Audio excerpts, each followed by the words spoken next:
Пукање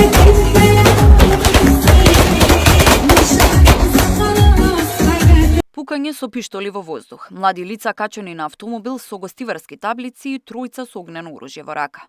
Ова е дел од видеото со кое млади луѓе објавија на социјалните мрежи како слават, снимани и со телефони и со професионална камера.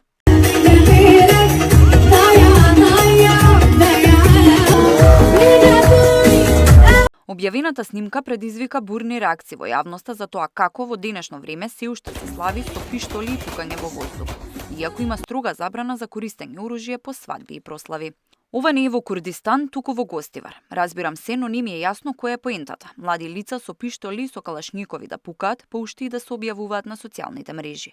Замислете колку луѓе имаат страдано поради вакви глупости, напиша адвокатот Мухамеди на социјалните мрежи. Кога се случила прославата, не знае ниту полицијата, бидејќи не е пријавено пукање со огнено оружје при прослава. Во изминатиот период нема пријава во ОВР Гостивар за неовластено пукање со огнено оружје при семејни веселби. Во врска со настанот, под опрен глас се преземаат соодветни мерки за идентификување на лицата и расчистување на случајот, соопшти од СВР Тетово.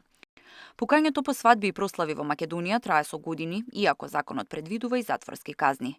Парична казна од 200 до 500 евра е за пукање кога ќе се наруши јавниот ред и мир, а зависно од последиците, пукањето може да представува и кривично дело предизвикување на општа опасност, за кое е предвидена и затворска казна од 1 до 5 години. Тамара Дичевска, Сител телевизија.